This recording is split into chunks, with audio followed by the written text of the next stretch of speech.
It's like Batman Begins. Rub your chest. Your arms will take care of themselves. It's a good analogy for this. If you take care of other people, then you will get taken care of. And this is the sickness of this Sigma male bullshit.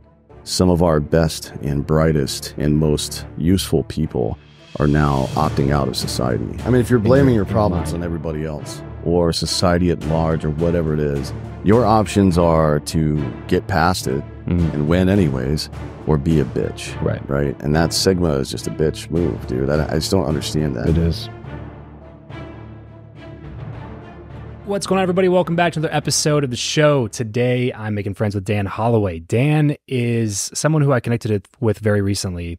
He actually asked me to come on his show, Citizen, and then while I was in Austin doing that show, also asked me to come on his other show that he co-hosts called the Drinkin Bros podcast, which is actually a pretty popular show. It's been around for a really long time.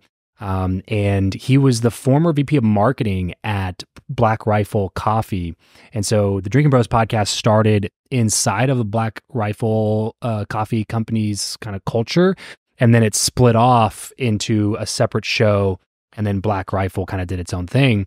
And so Dan kind of kept with the Drinkin Bros podcast, which is now a really popular show. And now he has his own show that he hosts by himself called Citizen, which is more about a little bit more serious educational type show about what it means to be a true citizen, how to add value to the world around you and things like that. So I was happy to join him on both of his shows. And then my next trip to Austin, I was like, I gotta get Dan on my show so we can chat about a few things as well. He's a former veteran, does a lot of work with the VA and veterans that are dealing with PTSD. He does a lot of work around veteran suicide, mental health awareness and things like that in that culture. Is a really big part of that world. Really enjoyed our conversation. We actually talked a little bit about that, about how to overcome mental health issues in that world, and what a lot of people are getting wrong about how to take care of veterans leaving that world behind them and things like that. So we talk a lot about those things. We also talk a lot about his company Hard AF Seltzer, which is a brand that has really been blowing up lately. It's all over the place. It's in a lot of different sports stadiums and things like that now. It was the first hard seltzer that was a higher alcohol percentage. And basically the way that he broke it down is he was like, look, I'm a big guy. It takes a lot to get me to be buzzing. So I'd drink a White Claw or whatever to try to be healthier. And then, I had to drink 3 of them to feel anything. So they came out with Hard AF Seltzer, and I believe it's 8% per can. And it actually tastes good. Because there's a couple other ones out there, like White Claw has one called White Claw Surge, but it is a massive difference in taste between the Surge and the regular White Claw.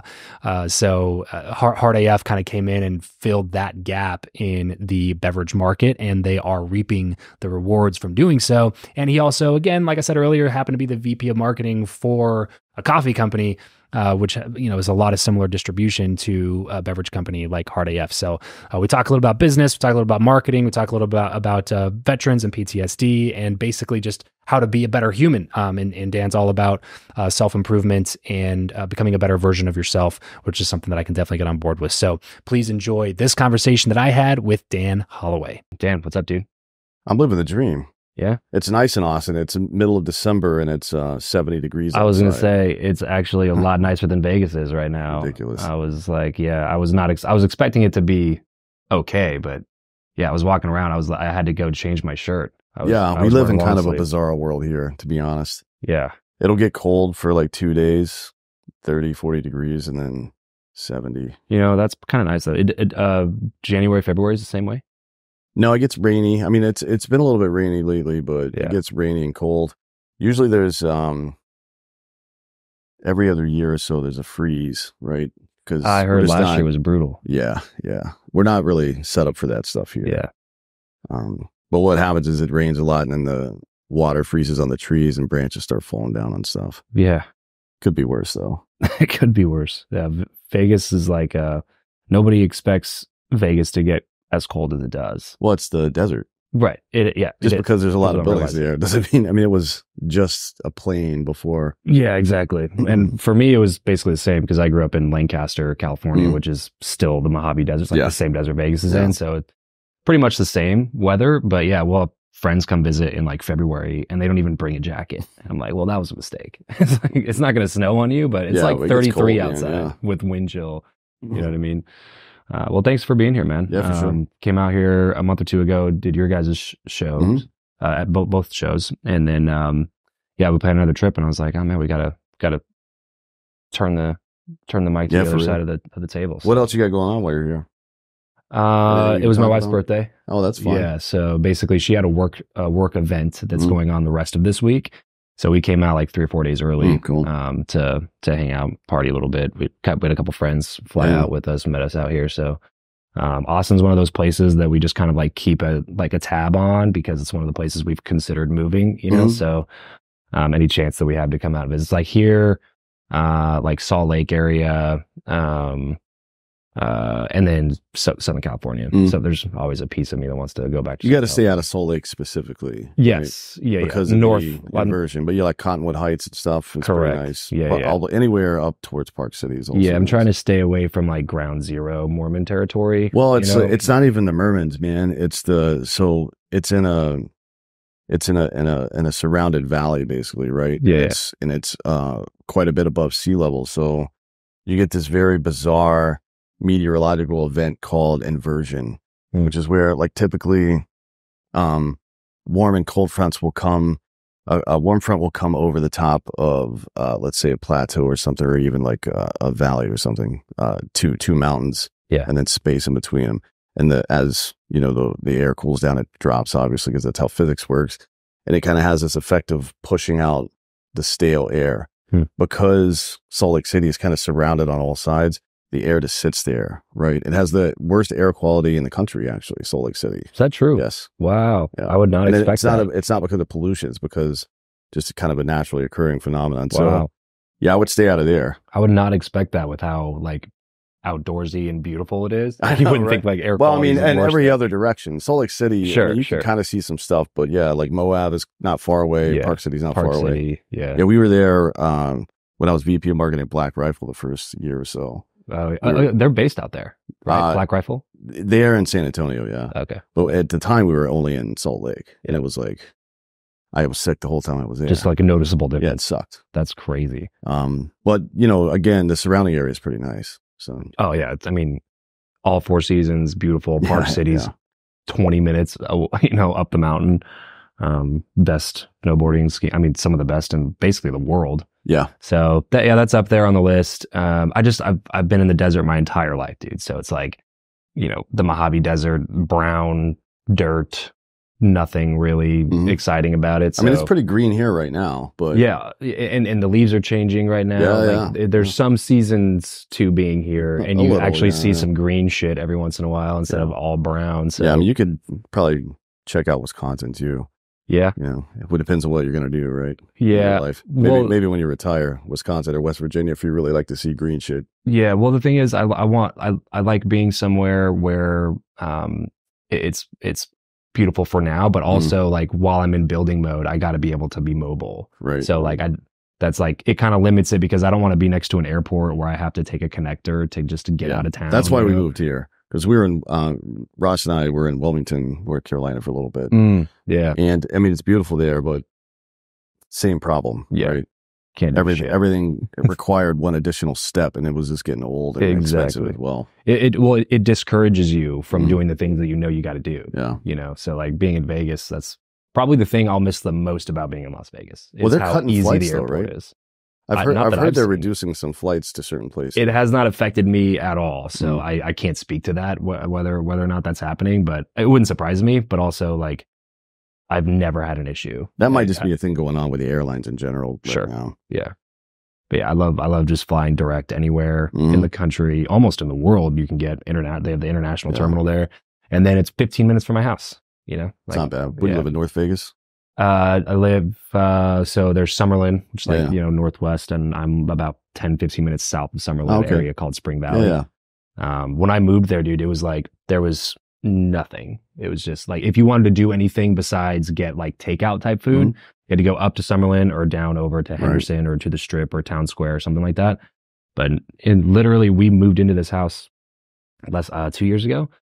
Since we've moved in, it's like, probably hundreds of, really billions of dollars of real estate development has gone in. I was going to say hundreds of million, but just Durango Casino by itself, a multi-billion-dollar project. It's the Fertitta's newest station casino that they just put in. It's like 2 miles from my house. They're putting a Lifetime a mile from my house. Well, that's nice because there's one there now, right? There's two there. Okay, but they're now packed. Yeah, I was a member of one of those for a while because my ex lived there. Oh yeah, it was. I mean, it's a great gym. Obviously, they stopped accepting memberships.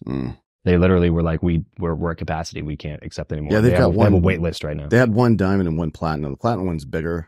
Yeah, it's the one with like the outdoor swimming pools and all that shit. Well, both of them are that way. Both of the Vegas ones have the outdoor swimming pools. They're structured a little bit differently, and one of them has like a rock climbing wall and whatever. And yeah, that's the one we used to go to because we'd heard they had childcare, so we'd take our kids there. Yes, well, that's honestly the core reason we still have a membership there because we pay a ridiculous amount of money to go to the gym, but also they watch our kids for 2.5 hours a day. Yeah, so I mean, it's pretty nice. The membership for the two of you plus your kids, that's probably what, like $400. Yep.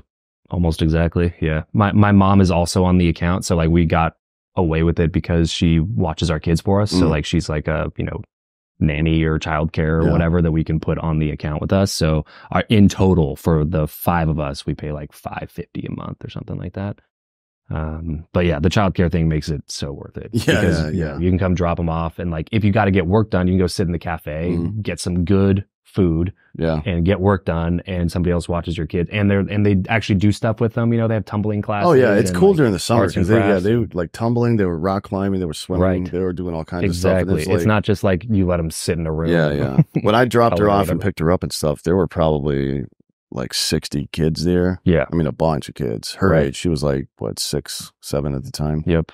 Yeah, they do a lot of stuff with them, man. During the summer. Exactly. And like, especially in Vegas too, because people want to come into town and then they're like, oh, let's go do the pools and whatever. And it's like, okay, well, we could go to Mandalay Bay. We could go to the beach. Yeah. But also it's going to be like, if you want a cabana, which we're going to want a cabana because if you don't, you're just in the 117 degree sun in a fucking chair and like can't get any break from the beating down of the sun. So it's like, you got to get a cabana. Well, like that for the day is like $900 just to rent it. No food, no beverages, just to have the cabana. Obviously can't bring outside food or beverages into the casino. They check it. They're running you through security, all this other stuff. And it's just like, it's objectively a worse day if we're going to go to Mandalay Bay. Or we could go to our gym that we get for free. We'll get you a guest pass and we'll get a cabana there for like $100. Yeah, we'll it's get not bad. Really good food. There's a poolside bar. Like our kids can play right in front of us. It's not packed at all. It's like, it's such a better experience. We'll spend like 8 hours there in the summertime, It's pretty crazy.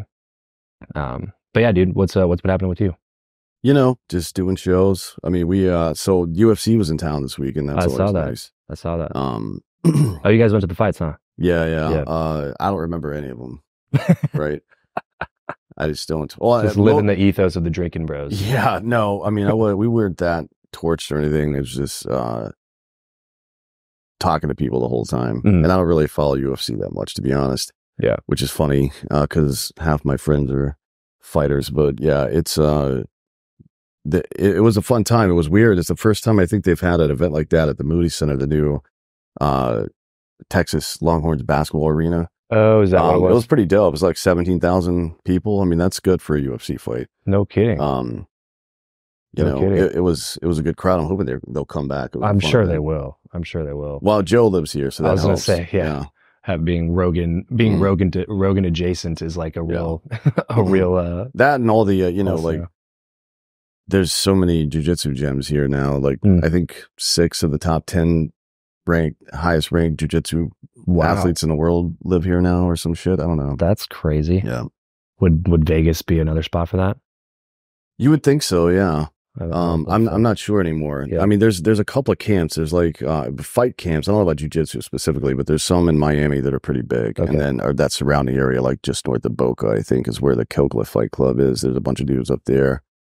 Then there's the one that the Diaz brothers go to. I think it's some like Stockton, maybe. I don't know exactly where it is. But there's a bunch of dudes that go there too. Yeah. And then the Vegas. A lot of the guys, who can live in Vegas because they can. If you're under contract with UFC, you can work out at the Performance Institute over there in Summerlin, whenever you feel like it, which is super nice because it's I don't know if you've ever been there before. That place is dope. Yeah. So that place is 2 to 3 minutes from my house, and like where Durango Casino is, like all that new development that's going in. It's super cool, man. I mean, they got like this huge hyperbaric chamber with cardio equipment in it and shit. It's in the chamber. Yes. I mean, it's like it's probably twice the size of this room. Wow. And it has treadmills and all kinds of stuff. Wild. And you can see under it too, the tank to suck all the air out. I don't remember. They told me it was like 15 million just to build that tank or something like that. Not the UFC gives a shit. They're, right. They're printing money over there. But yeah, it's super dope. A lot of the guys do live there,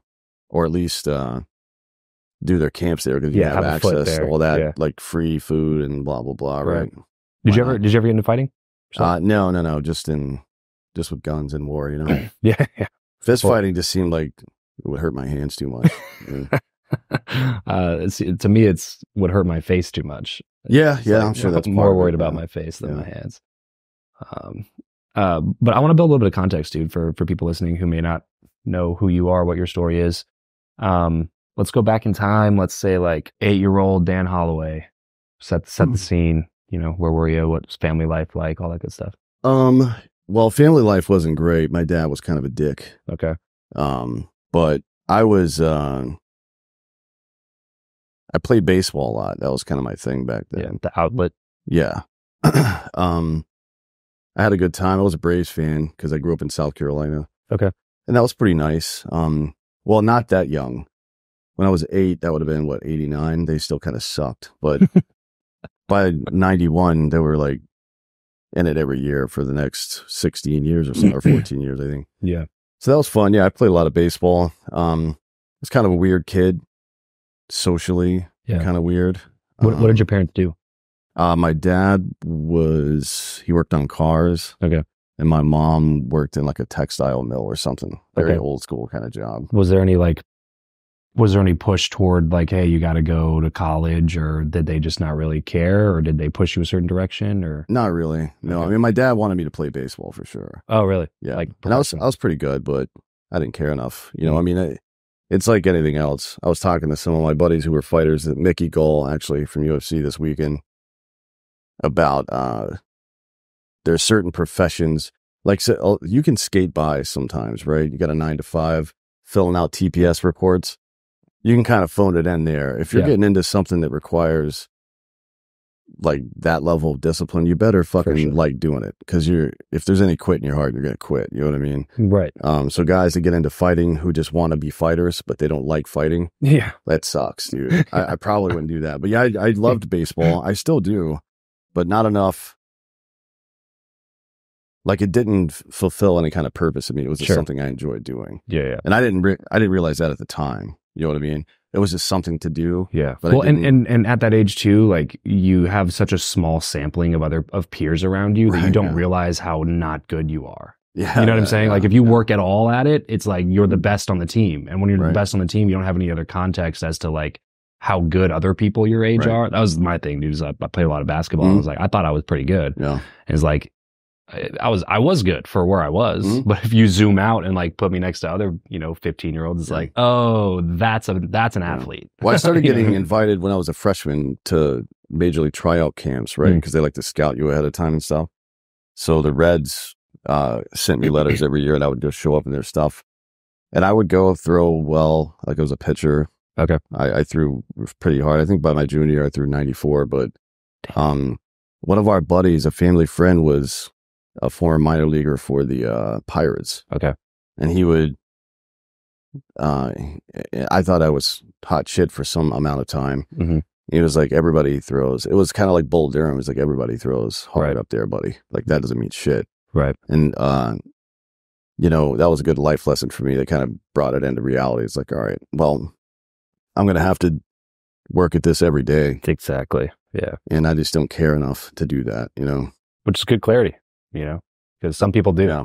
Some people do, and they'll win. Oh yeah, you have to. Well, I mean, like, I cared about other stuff. I liked learning things, right?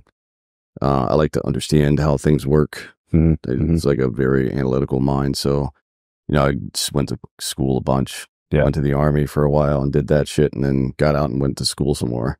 So you graduate high school and go directly into the Army? Or No. I went to oddly enough, I went to seminary first, not because I'm particularly religious. That's right. I feel like we talked about that. I just think that one of the better ways to study human beings is to study religion, because it's kind of an overlap of history and like man's attempt to justify their existence in the universe. You know what I mean? Mm-hmm. So you're kind of getting the historical aspect, but you're also getting a very strong sociological and psychological treatise on humanity, right? That's why I always liked C.S. Lewis, reading his books. Again, not the fiction books. Well, one of the fiction books, but mostly like he wrote this book about watching his wife die of cancer. It's called A Grief Observed, and it's just his thoughts and feelings as it was going through that process. That was really interesting. Then he wrote this other book called The Screw Tape Letters.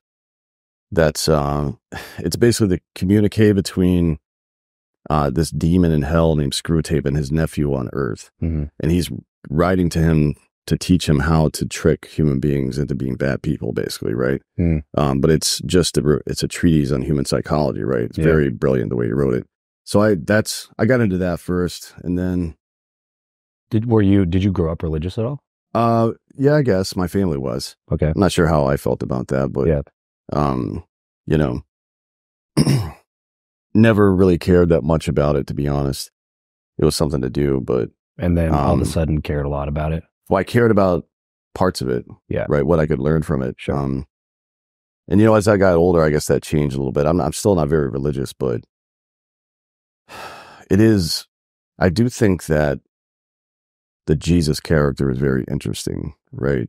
Like if you're going to model your life after someone, that's probably not the worst guy to choose, frankly, for a lot of reasons. Like skip the platitudes and bullshit that you hear from, you know, microwave religion or pop culture religion or whatever you want to call it, and cut down to this dude who held a very strict standard morally, but also was very kind to people who needed it at the time. I think that's a pretty good combination of stuff that anybody can recreate, right? So I guess, you know, these days, not that I really think about it that much, but I guess you could say a lot of people like myself are kind of this cultural Christian that Jordan Peterson talks about sometimes, because he's not like really repent or else, you know, like sinners in the hands of an angry God guy. But he does do these lectures on even the Old Testament, right? Yeah. I think they're really interesting. But anyways. His lectures, you're saying? Yeah.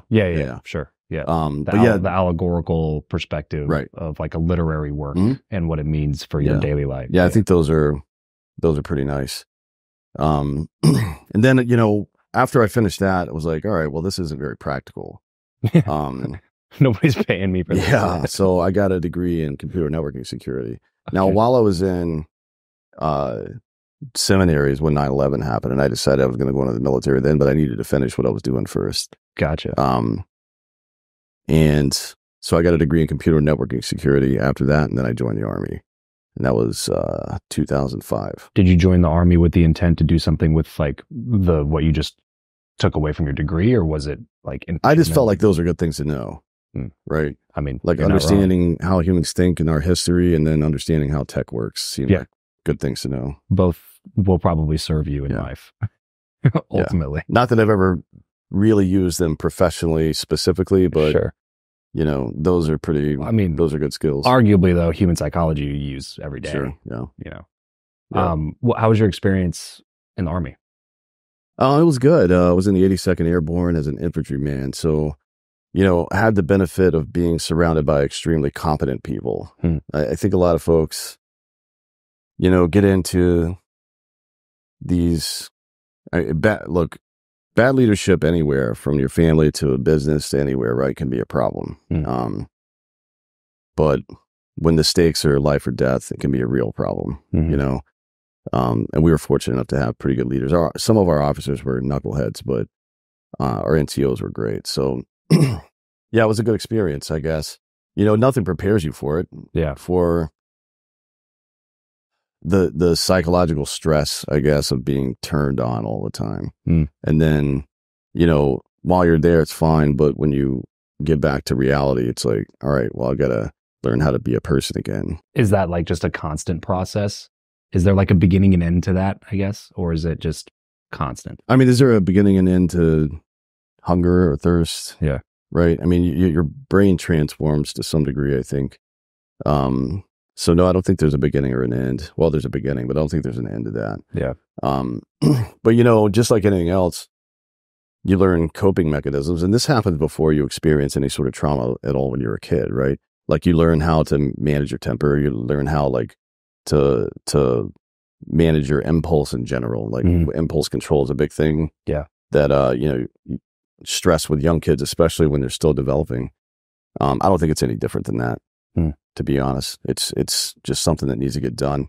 But we have treated it incorrectly, especially for male veterans.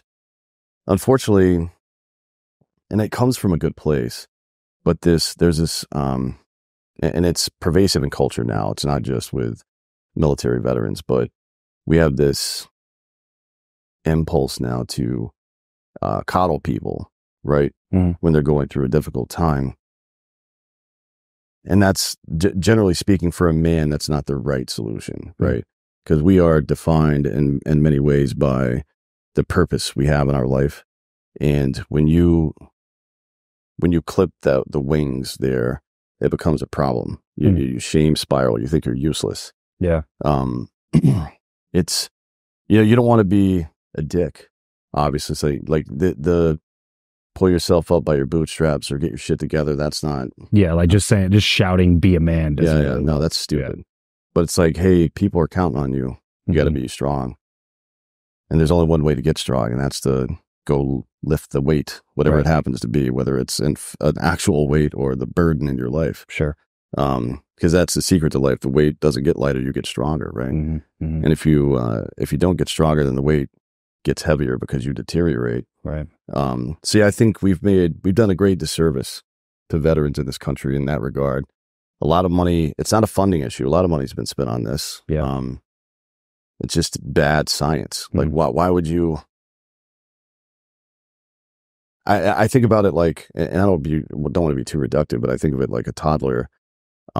They fall down and you react, so they react. You know what I mean? But resilience is contagious. Andrew Jackson said that one man with courage makes a majority, right? And it's kind of the inverse of the bystander effect, where a bunch of people are standing around, something bad happens, and nobody wants to act because they all think somebody else is going to, or they're ashamed or whatever, so they avert their eyes to the event that's going on.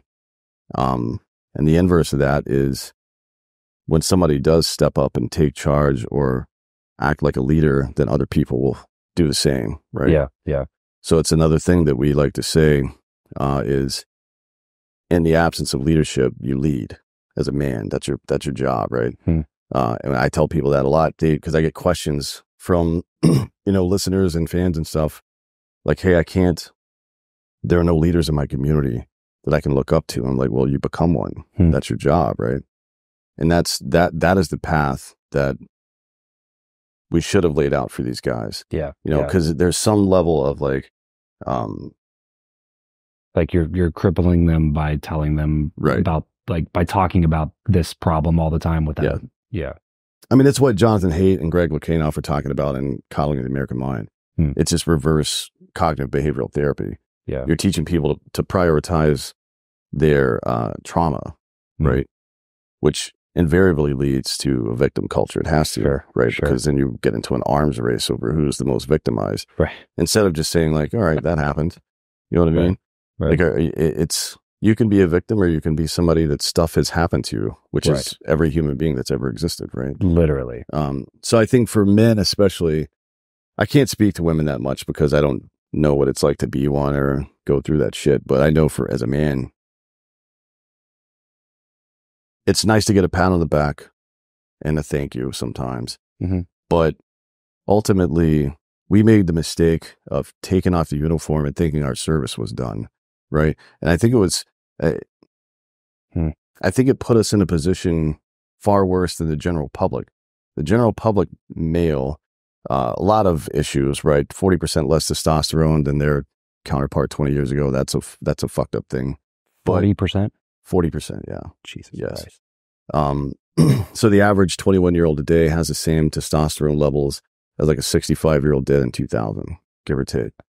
For a variety of reasons, environmental stuff and whatever, but like microplastics and shit like that and heavy metals. But, you know, that kid who has been told to some degree, whether directly or indirectly, that masculinity is somehow intrinsically bad, or that the patriarchy is bad, or that, you know, the exercise of strength is intrinsically bad, right? Or whiteness is bad, or whatever these crazy things people say.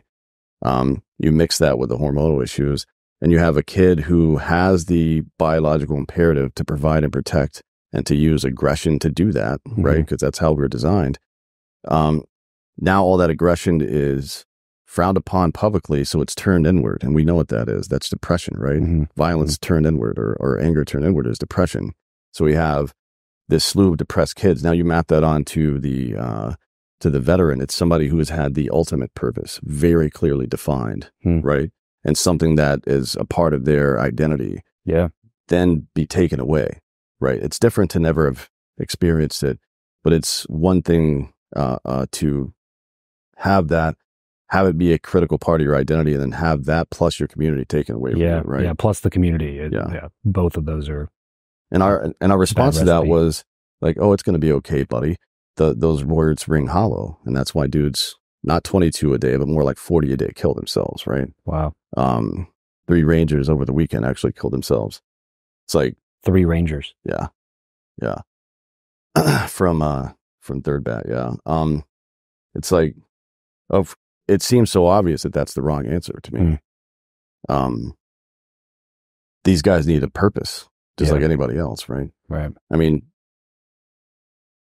again, I hate to be reductive about it, but like an Australian Shepherd that isn't on the job, they are panicked and neurotic and don't know what to do with themselves. Right. Right.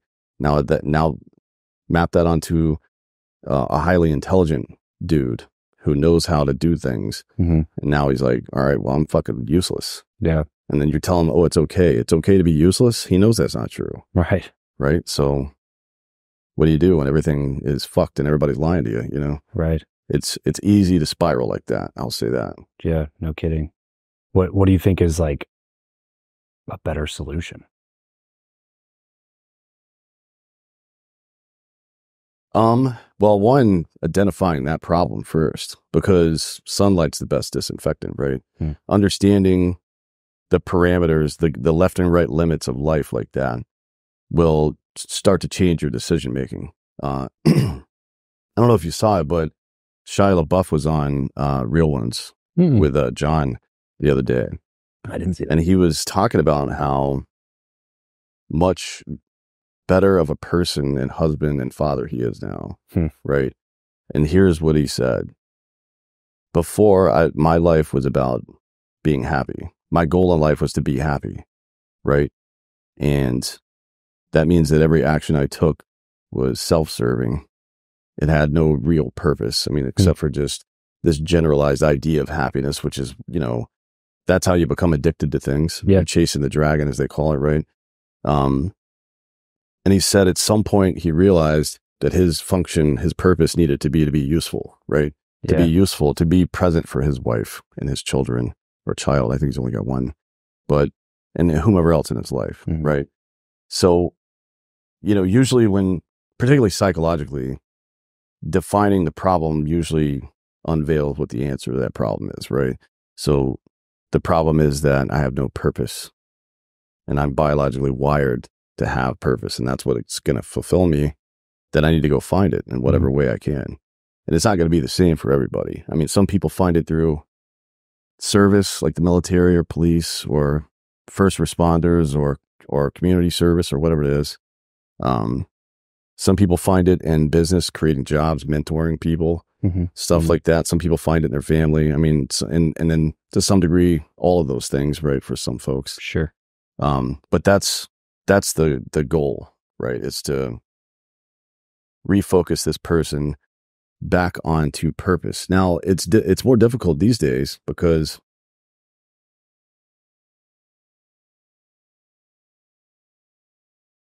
purpose requires some sort of desired end state, right? So it's like my purpose as a father is to make sure I have healthy, well-adjusted, protected kids who are now ready for the world or something like that, right? Sure. That's just one example.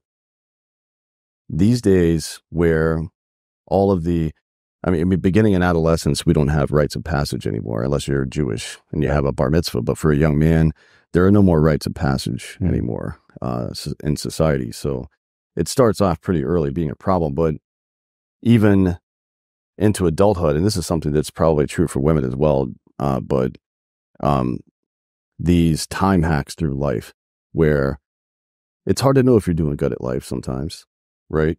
Mm-hmm. But knowing that I've graduated or I've got the job that I want, I'm on the right track for my career, or I've started my family, or I've bought my first house, or whatever it is. These things are very off-center these days. Mm-hmm. A lot of them are pushed to the right, year-wise, by quite a bit, like 10 years in a lot of cases. Well, I was reading somewhere recently that the most common living arrangement for men under 35 currently is with their parents. The most common. Yeah, that's not great. And there's a lot of societal factors for that, seems right? backwards for sure. I mean, inflation's rough, housing market's rough. Yes. There's a lot of societal factors for that, but I think college degree, and debt that comes with that, the lack of jobs outside after you graduate that you thought you were going to get.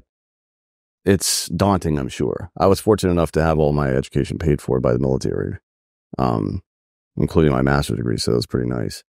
But yeah, it's like all of these things that used to be the infrastructure of American life or Western life in general are now kind of different, and we haven't adjusted to that yet. Yeah. And it's, I don't know if we're doing it on purpose, but it feels like we are, but we're delaying maturity a lot. Yeah. I think that people mature at the rate that they are required to mature. Correct. Right? Yeah. And I don't think you do them any favors by delaying that. I think that a man should be a man by 16, right? Like you should, if things go wrong and something happens with your family, you should not like you're going to go get a $100,000 a year job. It's not what I mean, but you should be of sound mind, making good decisions with your eye on the future, right? At 16, you can't be still fucking around on video games thinking that it's all going to be okay until you're 22, and then you'll figure out what you're going to do, right? Not like people will say that's like, oh, don't put so much pressure on them. Why? Pressure makes diamond, bitch. Right. Like, what are you talking about? What kind of soft ass society do you want to live in? That doesn't make any sense to me. People will mature as they are required to. Like I've seen half the sergeants in the Army are 22 years old, right? 22. They're out there and they've got 3 or 6 or sometimes 12 dudes following them into combat. Yeah. You're telling me that 22-year-old can't make the good decisions elsewhere? Of course they can. Right. We We just don't require them to. People will rise to the level of requirement. And that's part of it too. When you coddle people who are going through this psychological distress, they get comfortable in that period. And that is unacceptable. It can't happen like that. It should be uncomfortable to be in psychological distress. It should be uncomfortable to be in a job you don't like, or a relationship you don't like, or not in a relationship that you want to be in, or whatever, right? Like that discomfort is what's supposed to make you go do these things. Correct. And everybody's talking about, all the gurus are talking about, manufacturing discomfort for yourself. And it isn't rocket surgery, man. Just like do the thing, whatever it is. That's why I love Chris Williamson. He just always says that. Just do the thing. Whatever it is, just go do the thing. Right. Yeah, thinking about doing the thing isn't doing the thing. Right. Planning to do the thing isn't doing the thing. Yeah. Just go do it, man. I mean, in troop leading procedures, one of the things we use to build operations in the military, the first thing you do after you get a generalized plan is called start necessary movement, right? So I get a warning order, and then I start my necessary movement. Like, hey, we got to go take this hill. We'll get you details on the way. All right, I'm just going to go start doing stuff. An implicit act, right? And something about that investment, I think, one, it's traction, right? Yep. I'm sure you know about that. Like getting that stone rolling at first is a big thing. But then, you can, some of these things that cause us problems sometimes, like spent cost fallacy, for example, you can leverage that too, right? Like invest yourself into something so you feel compelled to do it more. Sure. That's not a bad thing, you know? Right. So you have to get you have to rearrange this dude's mind from it's okay to feel this way. Yeah. And it's like you shouldn't, it's not bad to feel that way intrinsically, right? But it is harmful to you to feel that way. You should try to get out of that. Sure. So to feel like to pat somebody in the back and goes, you know what, you've been through a lot. It's okay that you're feeling this way. Fuck that shit. Yeah. That is unacceptable. But that's how we treat people, you know? And I think as much as anything, it's responsible for the suicide crisis. So it's ridiculous. I didn't like being outside of the military, you know, you hear the stories or whatever, but when you put it in the context of like this many people per day, it's like, well, clearly something's not working. Like the way that we're doing it is not serving people the way that it should be. Well, it's becoming pervasive in civilian culture as well. Actually, let me back up a little bit. So the greatest percentage rises in suicide in the military are active duty, not veteran, and non-deployed, people that have never deployed to a foreign country, right? That's the fastest growing group of suicidal people. Wow. Now, in civilian life, the fastest growing group is one that has historically been somewhat insulated from this, and that's young girls, like teenage girls, used to be far less likely to commit suicide or even attempt suicide than their peers. And that's no longer the case. It's the fastest growing group to do that shit.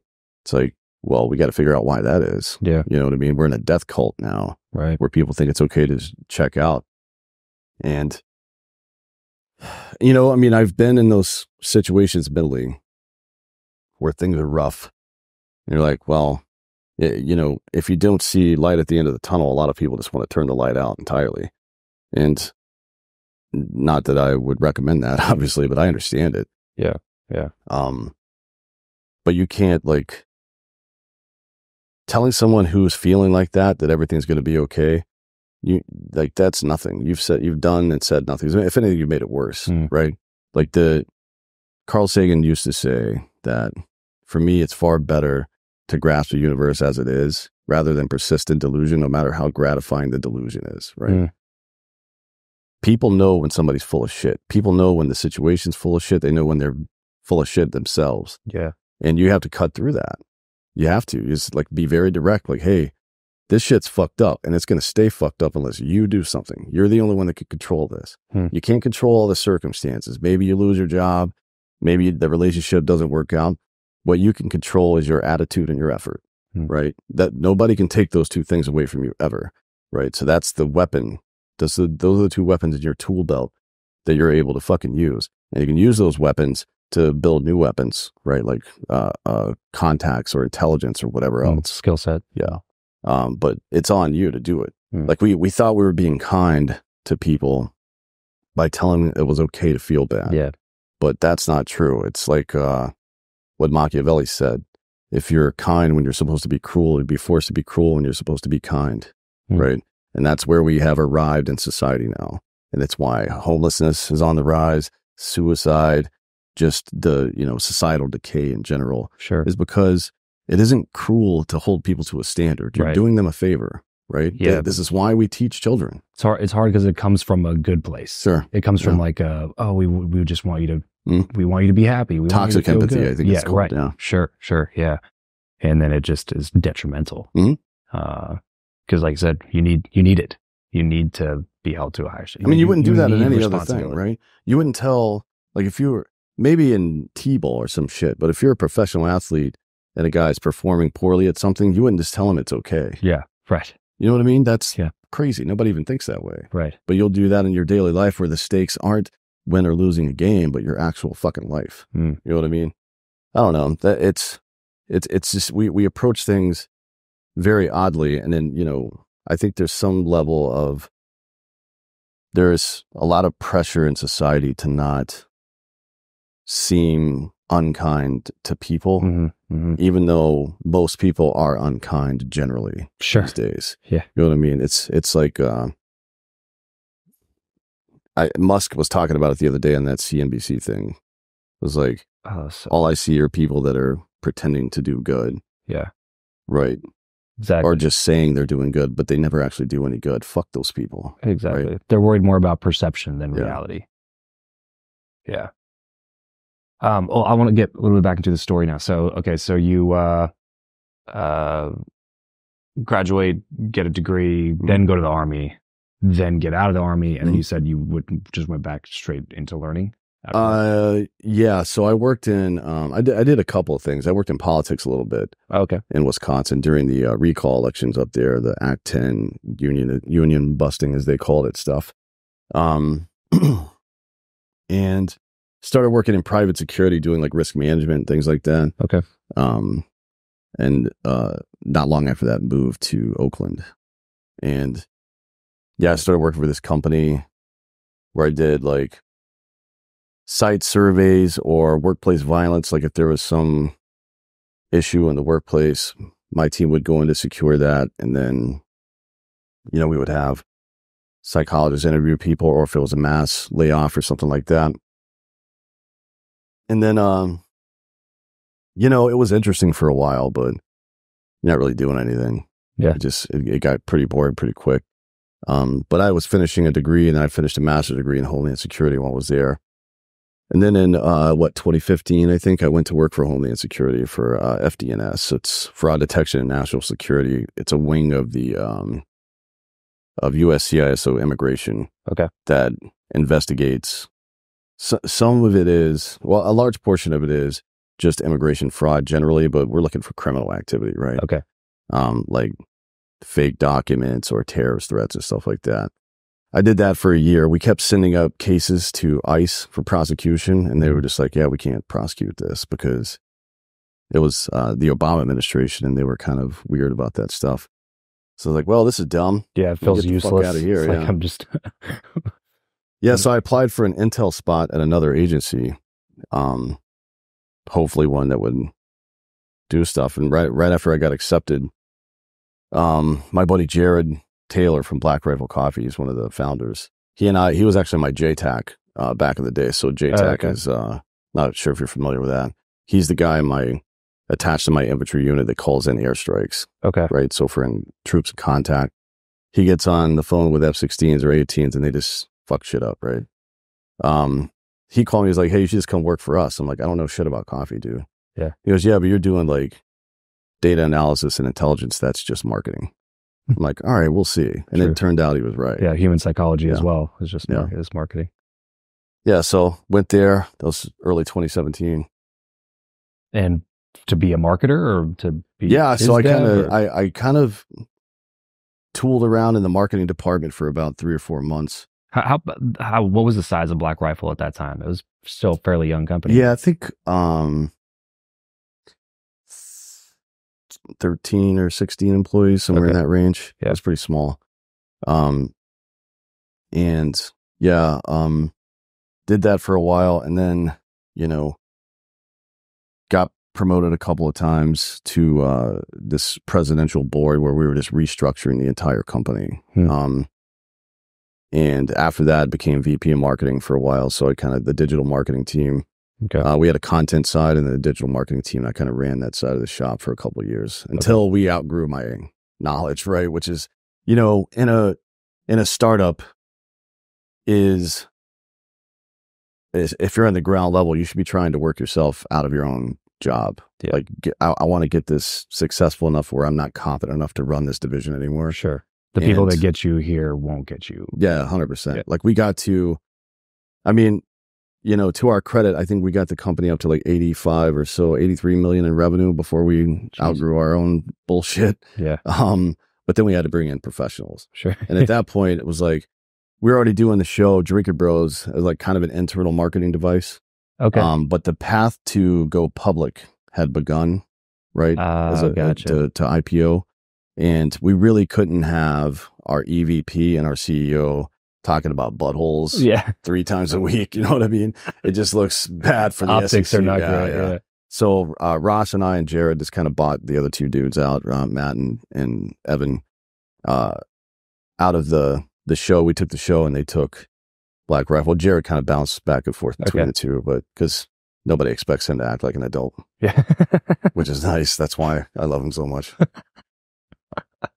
So spend some time with Black Rifle, and then basically as that's gearing up and you're kind of, feeling like your skill set's not as valuable there anymore, Drinkin Bros is doing well enough at that point to just I kind of turned it into a business. So I took what I knew from booking ads for Black Rifle on through like iHeart and a bunch of other media networks and stuff like that.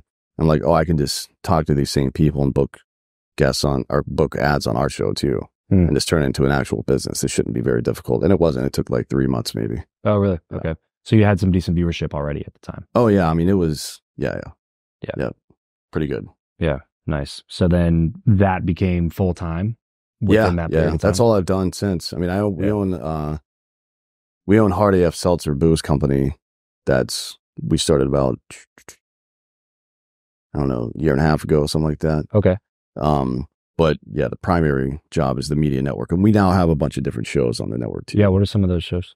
Let's see. The Operator with Rob O'Neill. Ross and his wife have a show called Ross Patterson Revolution.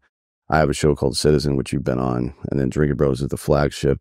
We have 2 different sports shows. We're getting ready to bring on a UFC show. Oh, great. And a wrestling show probably. We're working on that. And we have a couple of history shows as well. Okay. Nice. So it's kind of all over the place. Nice. You guys have like what's the goal? Is this just like, we just want to keep developing shows? Do you have a kind of a plan to? Well, right now, I mean, it's using the audience that we've built already to promote our own product. Sure. Right. With the seltzer company. Yeah. Which is nice because it kind of dovetails with Drinkin Bros. It's an 8% seltzer. Because that is hard, yeah. Yeah. The reason we started is because we were going, it was around 2019 or so, and we were going to more and more college football games, especially because of the show. We did a college football show. And, it was just around the time when most major universities were putting booze sales in college football stadiums for the first time. A lot of them don't, and a lot of places still don't. I think Michigan just got it this year, actually. But we were drinking, I'm not a big beer guy. It just makes you full all the time, but we're getting after it. You know what I mean? And they didn't sell hard liquor either, which probably wouldn't have been a good idea anyways, but it was all seltzers back then. Yeah.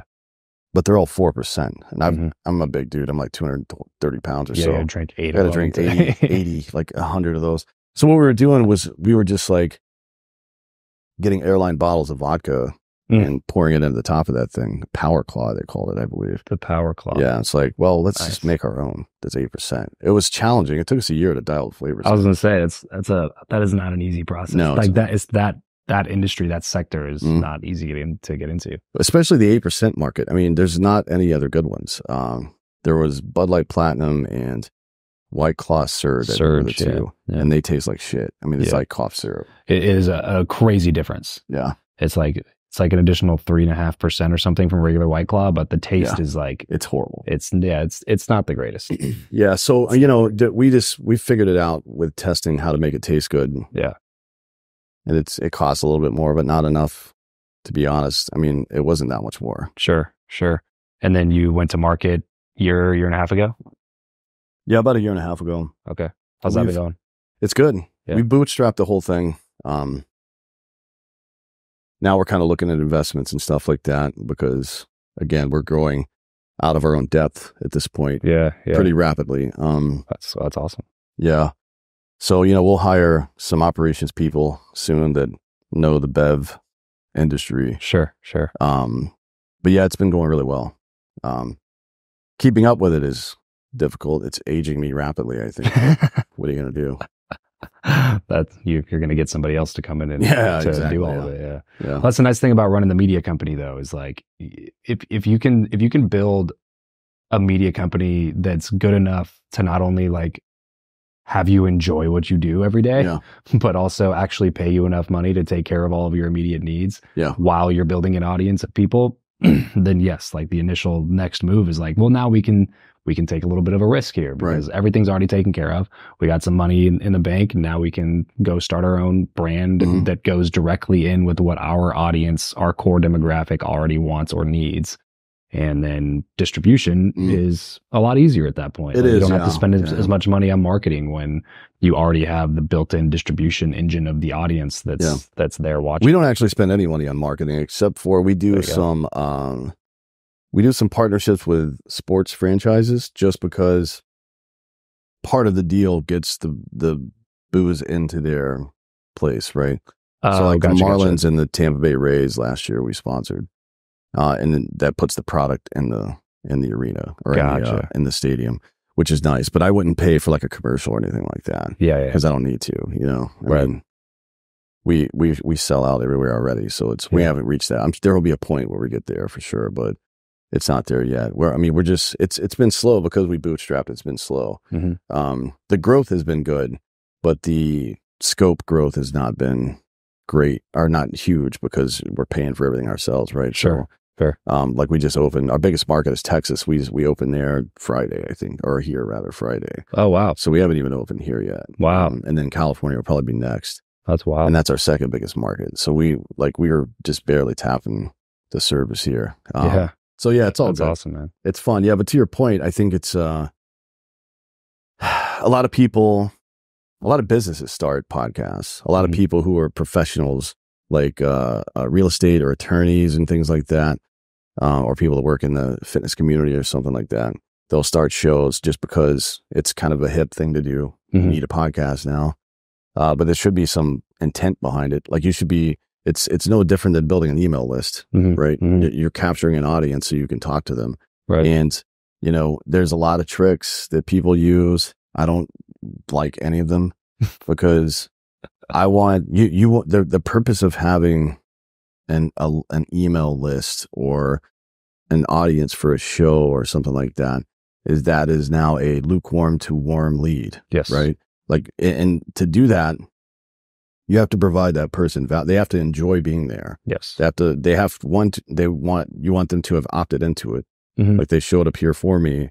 And then 2, give them a product that they enjoy. Now you should be very authentic. You should be exactly who you are because people can sniff out bullshit. Yep. If you are a reasonable, decent human being and have something to say, plenty of people will come listen to it or interact with it, whatever it happens to be, if it's an app or something like that.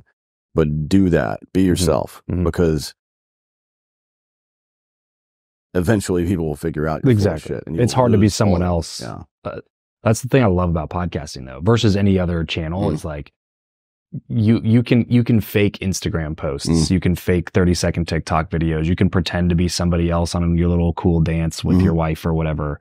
But like if you're doing hour plus conversations on a podcast, like you will come out at some point. So you may as well just be that person from the beginning because you do 500 episodes. It's like, well, at some point they're going to figure out that you're just a fraud. Yeah, that's the opposite of the reason to start the show. Yeah. Just to build trust with an audience. Yeah. I think we're at, for the main show, Drinkin Bros, I think we're at 1,600 now. Damn. Yeah. And I've got 2. It's quite a few. Yeah. Yeah. And then if you include sports, we're well over 2,000. I don't remember, to be honest. Wow. But yeah, it's like, everything gets revealed over time. And you have to be, there's other things at play there. Like you have to know yourself if you can handle the criticism or not. And if you can't, don't watch it. Don't look at it. You know what I mean? Like I know people who won't read I read the comments because I'm looking for one funny comment. Sure. Like I just like it. But reasonable feedback I like. Or if like I've said something that seemed confusing, now I know. If one person found it confusing, a bunch of people probably did. So now I can clarify later. Sure. But mostly what I'm looking for is people talking super funny shit about me. Yeah. Because I think that's funny. Like if somebody really roasted me good, I always comment and thank them for their comment because I just think it's funny. Like you can't take that shit too seriously. But if you are the kind of person who does take it too seriously, don't read that stuff. Yeah. Because people from fake accounts will talk shit to you. Right. And if you reply to them, they'll just they have nothing to do. So it's not really useful to engage in that. Right. That's that damaged 22-year-old with no purpose. The Sigma male. Yeah. That's the dumbest shit going on in society right now. This guy that thinks like girls were mean to me in high school, so now women have no value. Right. Exactly. It's like, oh dude, you're you're the loser who took their ball and went home. Yeah, exactly. Because somebody hurt your feelings. Like, you're not going to make it in life. The Sigma male, I like that better. It's the dumbest shit. The people who pretend to be alpha. Oh, yeah. Yeah, they're black-pilled. Like, oh, totally. I'm not going to participate in society anymore because my feelings got hurt. Like, okay, buddy. You sound like a fucking pussy, to be honest. Right. Yeah. It's literally the opposite of what they're trying to pretend to be. Unfortunately, they're like grabbing the attention of a lot of these kids because they also feel that same way.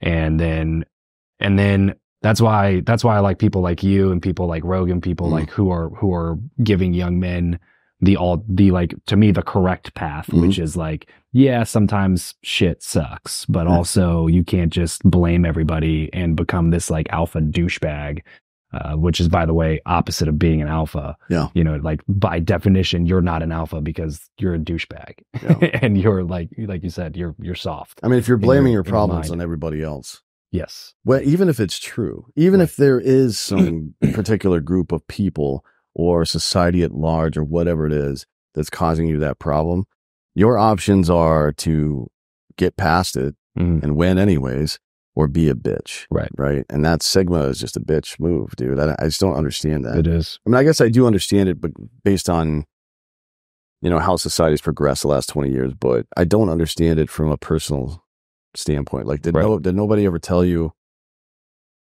like when you were 7 or 8 years old and you started playing Little League, and you got mad because of something and you just like, I want to quit now. Did your dad let you quit, or was he even there? Right. You know what I mean? Right. Because that's what you're doing now. And it's, people talk a lot of shit. I've had this conversation 10 times in the past couple of months. People talk a lot of shit about Gen Z, but that's like a chef talking shit about his own pizza. Like, we made that motherfucker. You know what I mean? Sure. We are responsible for all of that because for a variety of reasons. And to some degree, the boomers are responsible for all the stupid shit that we did, you know, like the latchkey thing. Yeah. Thinking that stuff, I guess, or keeping up with the Joneses or whatever it happened to be, was more important than time, was a mistake for our generation. Yeah, stuff is greater than experience is not true. Yeah. I mean, it's not.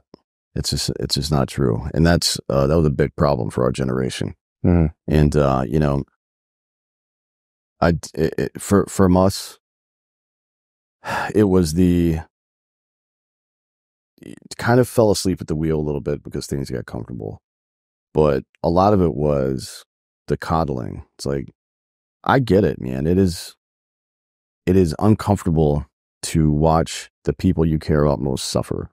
Sure. Right. But there is some relationship between overcoming suffering and being a more resilient person down the road. Yeah. There's a relationship between effort and outcome that has been lost because we are worried about the effects the effort has on the person.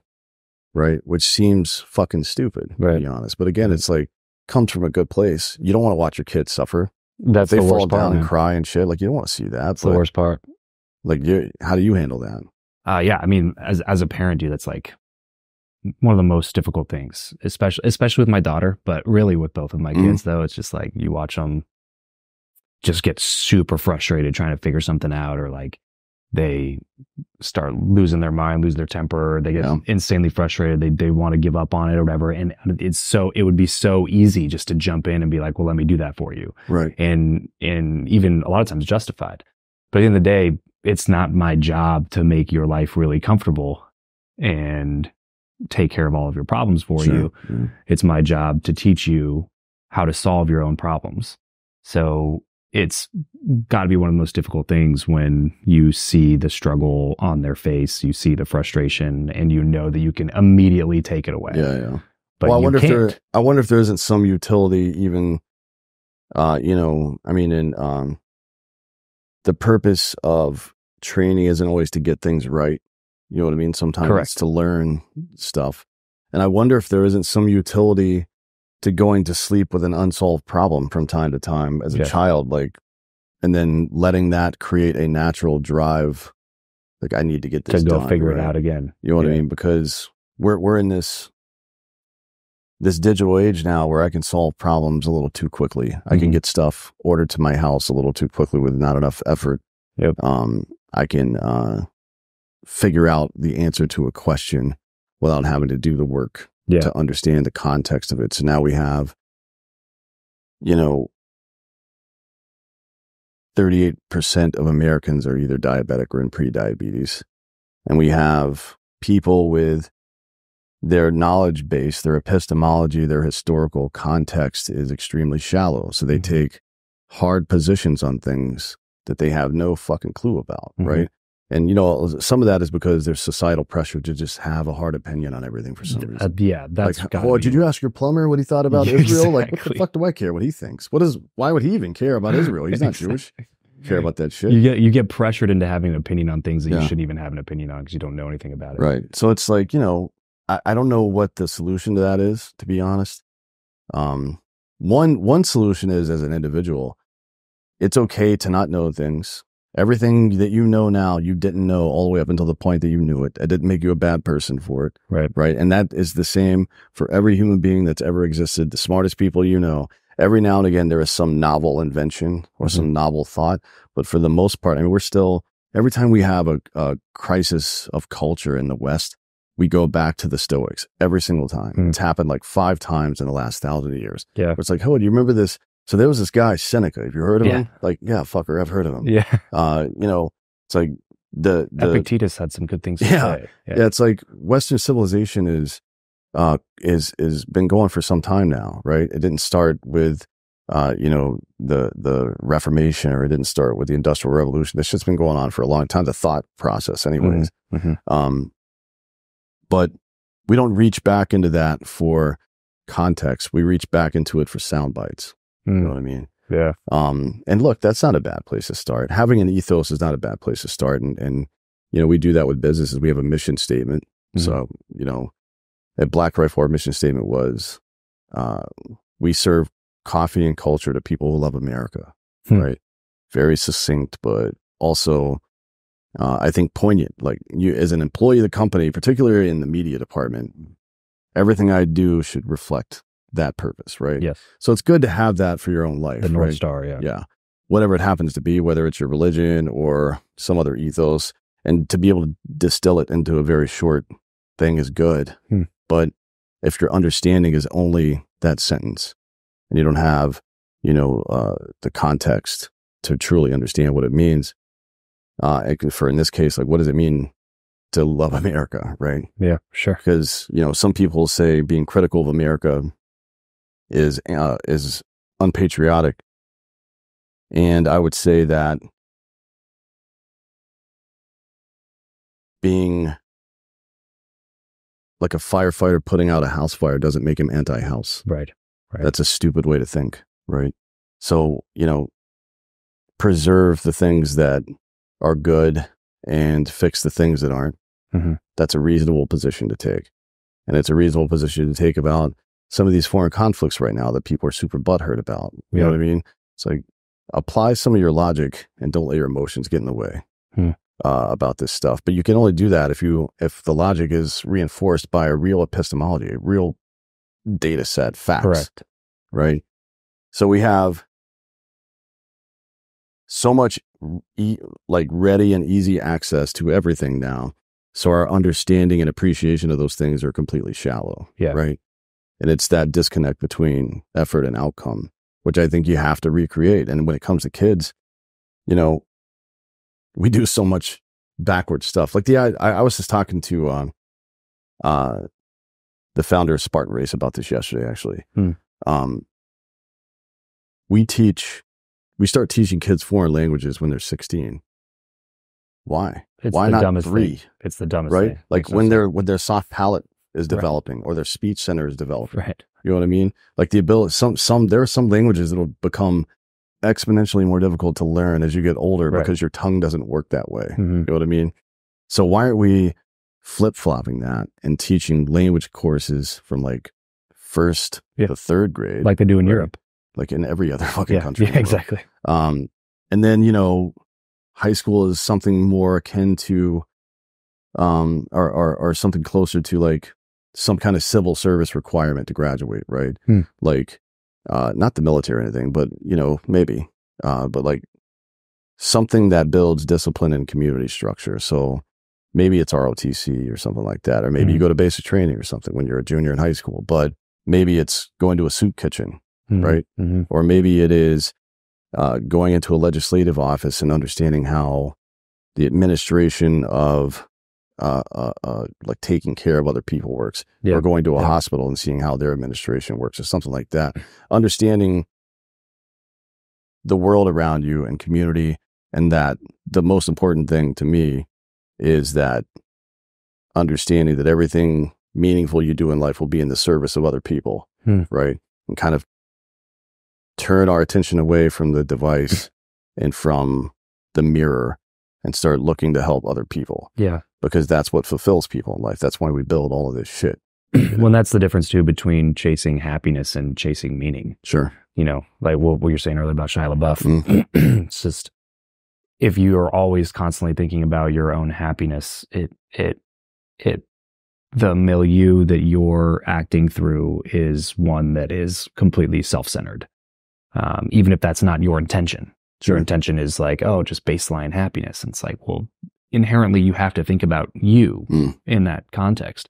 Whereas chasing meaning is probably a more worthy pursuit than chasing happiness. Well, it definitely is. Because it's something you have more control over. Not just more worthy, but more effective. I mean, you know, the irony of that situation is that the more you chase personal happiness, the farther away it will get from you.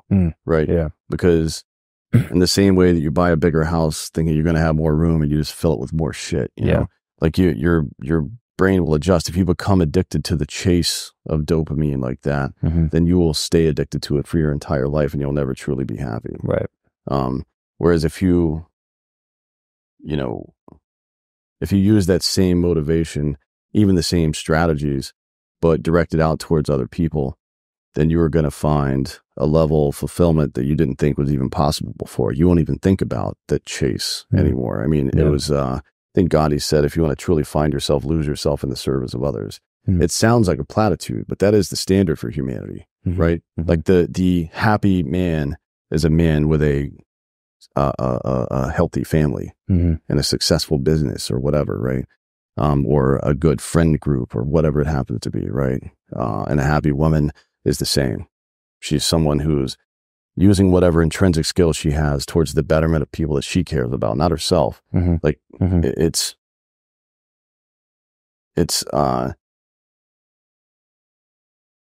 like, when you're cold, it's like that Batman Begins. Remember when this is actually a principle that you learn in some survival courses, where he's cold outside and he tells him to rub his chest and his arms will take care of themselves, right? It's a good analogy for this. If you take care of other people, then you will get taken care of. And this is the sickness of this Sigma male bullshit. Some of our best and brightest and most useful people are now opting out of society, and we can't afford for that shit to happen. That's what I tell. Like, I criticize these dudes a lot, but deeper into the conversation, I'm like, look, I understand that shit's fucked up right now, but we can't afford to lose people like you. You know what I mean? Or if it's a woman, like, you can't just tune out of this and go buy cats, man. Like, our culture is going to disappear. Yeah. And I don't mean just Western culture in general, but like whatever culture it is that respects the most effective form of government that's ever existed, which is the nuclear family. You know what I mean? One that is strong at the bottom as it is at the top. Yeah. You know what I mean? No matter where you put that little unit, it is strong, and it also strengthens the other units around it, right? Yes. Like this isn't a judgment. If you don't want to have kids, don't, because people that don't want to have kids should not have kids. Correct. Right? Like 100%.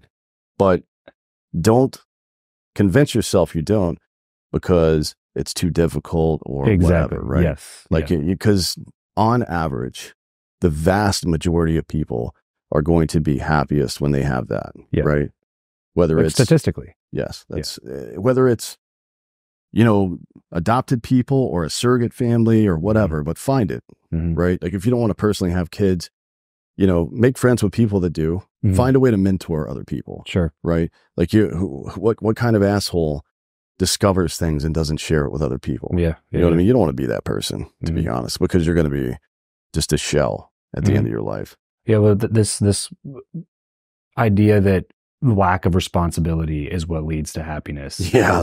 is like the ultimate delusion where you're, like you said, it's not, you don't not want kids because you actually don't want kids. You've convinced yourself you don't want kids because you see your friend who just had kids and now they can't go out to the bar with you because they have to wake up at 5:30 a.m. because their kid's going to be up or whatever. Yeah. It's like you see that and you're like, oh my gosh, I would not, like, no way. Like, I can't give up my Friday night at the bar or whatever. It's really, like, you can't do that. Yeah. You know what I mean? Like, because in 20 years from now, which one's going to be a higher value? Yeah. Having gone to the bar 20 years worth of Friday nights, or having a 20-year-old son that, you know what I'm saying? Like that adds value, happiness, fulfillment, and a slew of other things to your life. And it's like, yeah, of course it's difficult. Yeah. Like, but that's the thing about life, man, is everything worth having is difficult to have. That's what makes it worth having. Even a marriage is difficult. It's difficult to be married. Like, marriage is hard, but it's also extremely rewarding in a lot of positive ways. You know, having kids, really hard. Starting a business, hard. All of these things are difficult. Doing a podcast and actually making it successful, to get sponsors and like provide, all of those things are difficult. Every single one of them. But they're also extremely rewarding. They provide a ton of fulfillment. They provide purpose. They make you feel useful. You know, that it leads somewhere. It's not just responsibility for the sake of responsibility. It's just like, you can't just skirt all responsibility and expect to be the happiest person alive. I mean, you'll be miserable. Yeah. To be honest, I don't. It's weird, man. It's like some of the happier people I know are in bad situations. It like, people would say that it's a bad situation. Sure. I guess, right? Like a younger single parent, for example. It's like, that's not ideal, but that woman's got purpose and you don't. You know what I mean? Like, she's making an impact. Yeah. Like your happiness comes in brief waves, and hers is physically in front of her all the time. Yeah. And if you don't think that makes a fucking difference, I promise you that it does. Right. Right. And it's, again, back to the veteran thing. When you lose that connection between your actions and fulfilling the purpose that you intended, right, it becomes extremely difficult just to keep moving forward, just to put one foot in front of the other. You know what I mean? It was like, put one foot in front of the other toward what? Yeah. I mean, that's the thing. If you're heading nowhere, that's where you're going to get. Right. You know? Like, I get it. Some people are like in their mid-20s to late 20s now, working in jobs like working at a bar or something like that. And if you got to do that to make it, fucking do what you got to do, man. Don't ever let anybody tell you how to make your nut. But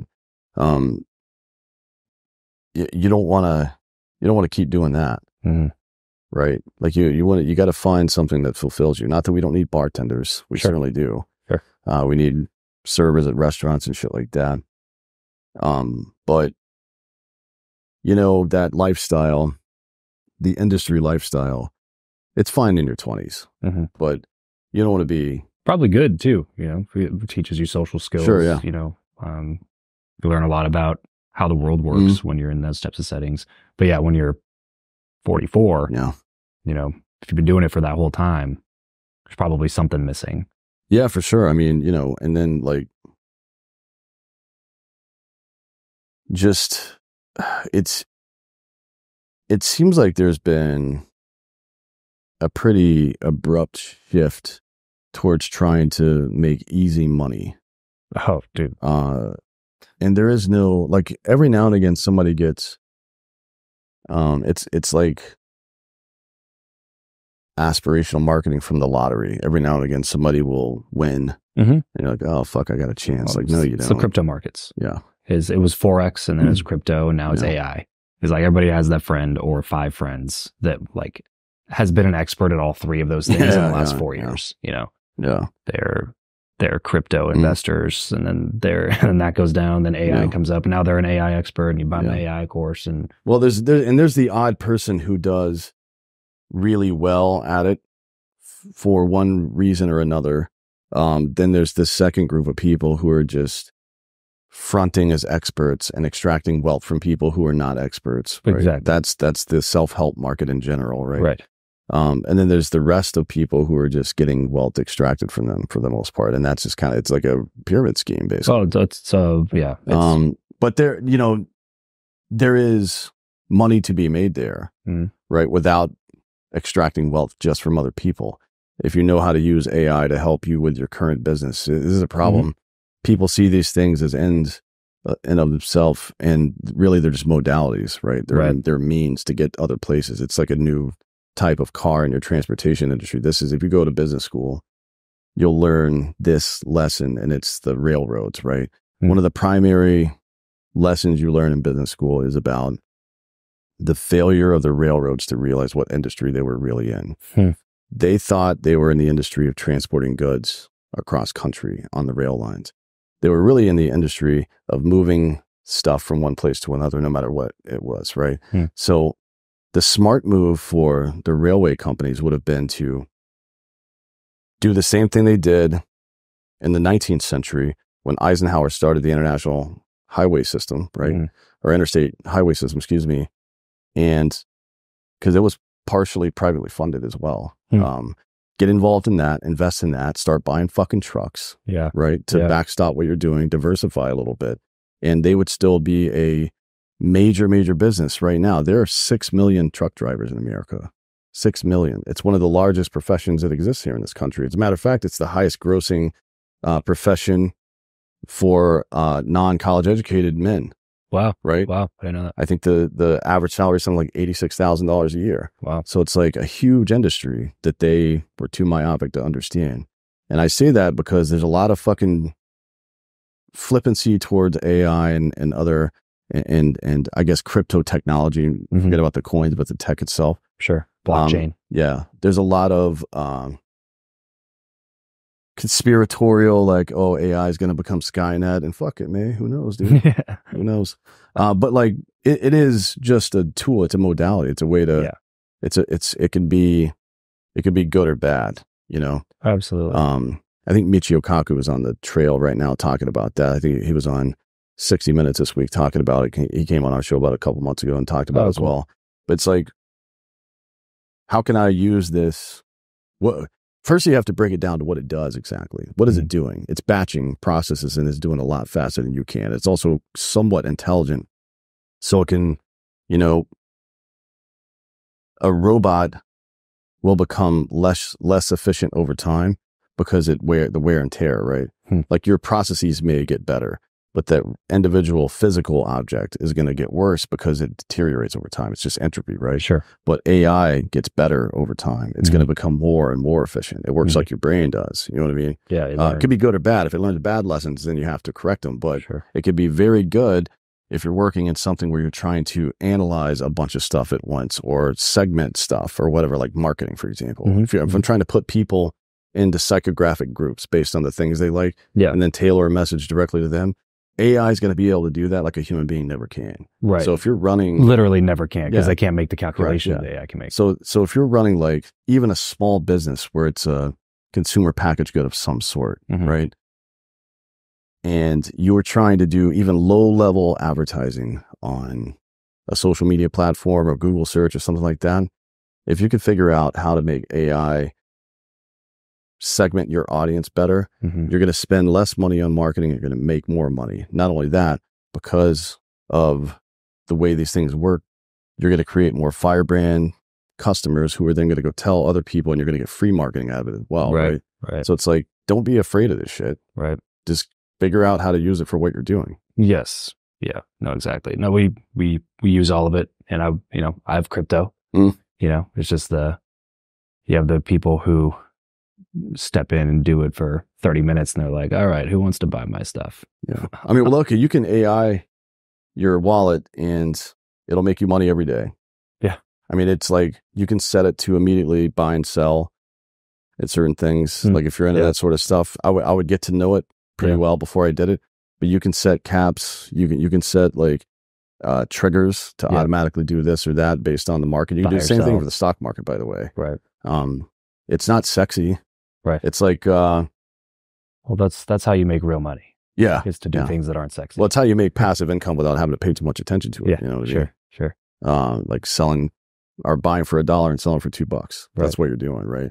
So the point of all that is like, there isn't get rich quick schemes, right? Those things don't exist. That's always a trap. But the methodology, usually there's some truth. Like any good lie, there's truth in there, right? Mm-hmm.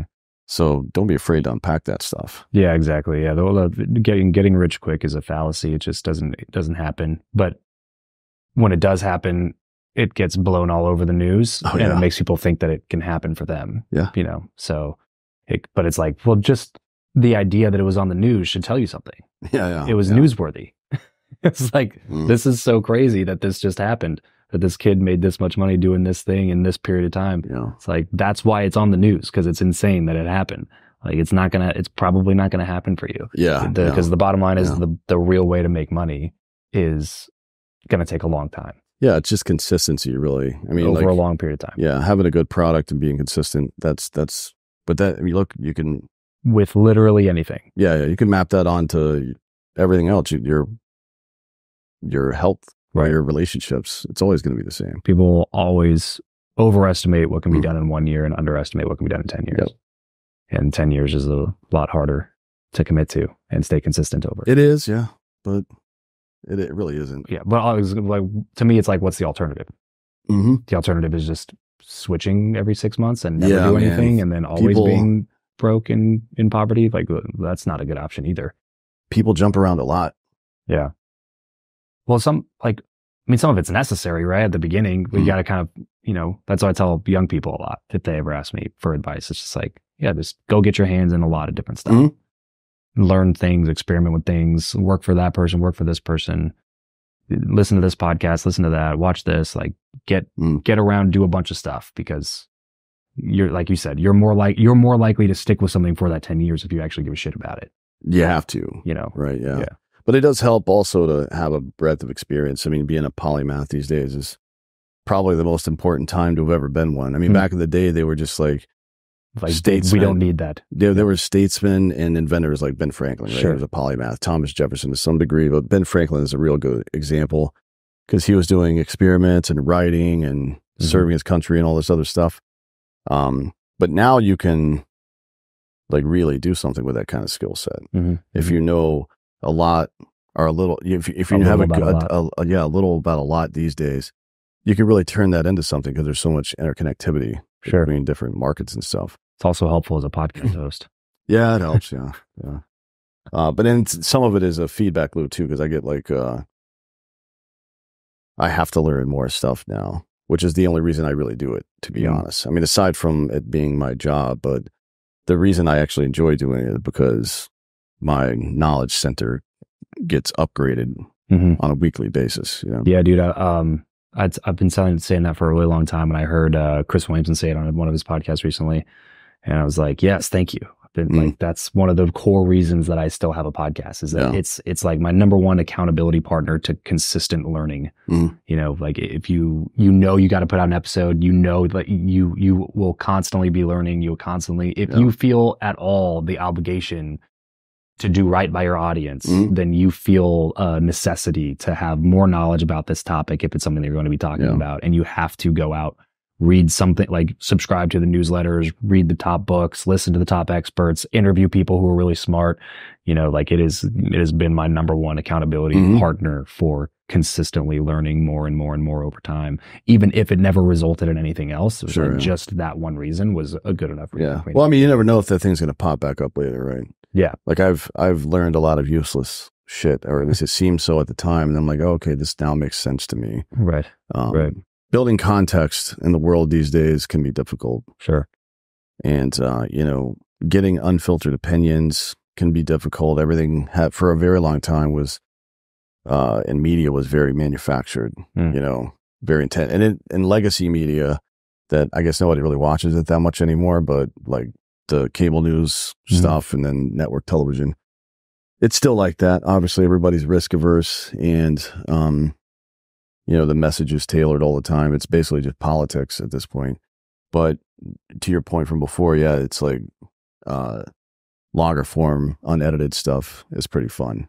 Oh, dude. You know what I mean? Because you can follow the journey of somebody from being wrong or ignorant about something into figuring out they are, and then maybe changing their opinion or modifying their opinion based on it. I think that's an important journey for folks, right? Completely. Like, people have this negative association with being ignorant or wrong about something for some reason. We don't treat, like, if somebody had never played baseball before and they picked up a bat and held it the wrong way, it'd be funny, right? But you wouldn't call them and you're a fucking idiot. What are you doing? Like, well, I've never held this thing before. Exactly. But we do that with information. Somebody that's never been exposed to something, or even to yourself, you'll do that. Like, oh, why didn't I know that? Now I feel like an idiot. Right. Or you're like ashamed to admit that you don't know something. Why?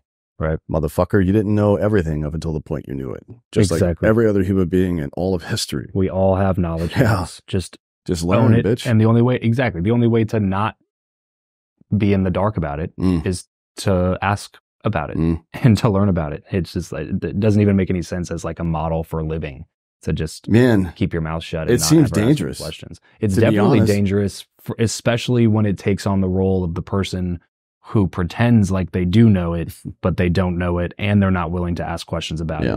It's like, that's when it really steps over. It crosses the line into dangerous. And I think to some degree, you don't know, right? Even if it's just in the back of your head. And it's because your brain will protect you from that. It'll make you more resistant to learning what the reality is. Yeah. Like, look at these dudes who do fake martial arts, for example. And every time they match up with a real fighter, like an MMA fighter, they just get the shit kicked out of them. Yeah. It's like, that is a very good analogy for what you're doing by refusing to understand the context of these things that are going on in your life, or in whatever, in the broader world or whatever. It's like, keep pretending like you know what you're doing, but that shit's going to come get you. Yeah. Sooner or later, you're going to get your face kicked in. Yeah. Like, there's, my friend went to this self-defense course, and they were trying to teach her like knife fighting or some shit. I'm like, that's not a thing, dude. Like, this isn't Jason Bourne, motherfucker. If somebody pulls a knife out, run away unless you have a gun. You're not winning a knife fight. Right. What the fuck are you talking about? Yeah. He's like, oh, he's just showing me some skills. I'm like, no, the skill is to turn around and run in the other fucking direction unless you got a gun. Fast as you possibly can. But like, that's an example where you're putting other people's lives at risk by doing dumb shit. But you do that, especially as an adult, in your business or in your social life or whatever. Look, we all make mistakes, so don't fucking stay up at night about it or anything. But don't pretend to know things that you don't know. It is dangerous for you, and it's dangerous for other people. Absolutely. And most importantly, it's dangerous for our collective epistemology. Yes, correct. Like, the set of facts that we all have agreed upon, up and down, math, that's now racist, I guess. Like, all this stuff that used to be, and you should always challenge authority. That's not what I mean. I don't mean to just accept what's in front of you, but we have to have a collective set of facts. Right. That we all agree upon. Otherwise, we just got to go to war. Right. That's just the way it is. So there's no baseline to operate off of if we can't agree on something. That's why, like, with all the weird, like, political and gender stuff that happens, people are like, oh, just live and let live. Let them do what they want. What does it matter to me? I'm like, yeah, I agree with that. If an adult wants to do some shit, let them do it. Fucking, I don't care. What the fuck do I care? I do all sorts of weird shit myself. But I don't think it's a good idea to participate in other people's delusions like that. You know what I mean? Yeah. Because then it just becomes real reality for people. Like, I don't know how your audience feels about this, but when I see somebody with pronouns in their bio, I immediately move along. That person is not a serious person. Yeah. You know what I mean? Even if they're their actual pronouns, just the fact that they put them there. Yeah. Like, why? Yeah. Like, fucking Doug. Yeah. With a beard. Like, all right, cool, dude. Like, I've known you since 3rd grade. I know you're a dude. You can take that shit out of you. Like, why are you participating in this nonsense? You know what I mean? Yeah. Let's not make it real. Yeah. I mean, but like you said, I'm very much in that boat where it's like, this is a free country. Oh yeah, do what you want, dude. Whatever you would like to do. I love that shit. But expecting everybody else to engage in what it is that you do, and then being upset with them when they don't, is not just upset, but trying to, like, snatch their career and life away. And you know what I mean? And teach their kids that it's okay when their kids are like 6 and they don't even understand how to do multiplication, let alone like the intricacies of the human mind. Oh man. Well, listen, dude. I know we could probably just keep talking forever. I got one more question for you, just because this is a question I've asked probably, I don't know, 500 people at this point. I'm always interested to hear the answers to it. You know a lot of people, you know a lot of things. In your perspective, who you know or what you know, which of those two is the more important asset in life?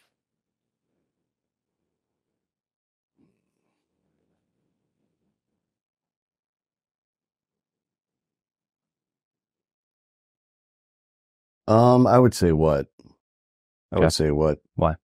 Well, I mean, it was what I knew that got me into rooms with who I know. You know what I mean? Who you know can provide you surface level value, right?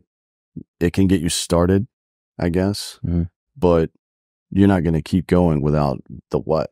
Yeah. If you don't have substance, you know what I mean? It's like, well, if my buddy's the coach of the Yankees, maybe I can get a fucking shot, you know? Yeah. I can go play first base there for a while. Yeah. I'm going to get my shit lit up because I don't know what the fuck I'm doing. Right. You know what I mean? Right. So it's like, I feel like the why, and who you know is certainly important, yeah, but I think what's more important for that reason. Fair enough. Dan, thanks for coming on the show, man. Appreciate you. Where can people go learn a little bit more about you? All social, you can find me at Dan Hollaway. It's Hollaway, because my ancestors came through Ellis Island and they got close. They were only one letter off, right? Holloway. And then you can see our shows, Drinkin Bros podcast, and my show, Citizen podcast, pretty much everywhere. Perfect. Sweet. Thanks for coming on, man. Yeah, man. If you're checking out this episode, be sure to go check out Dan's show, Drinkin Bros, and his other one, Citizen. You can also find me on both of those shows if you want to go check those ones out. Follow him on social and get some hard AF seltzer in your life if you haven't tried it out. Dan, thanks again, man. This was a lot of fun.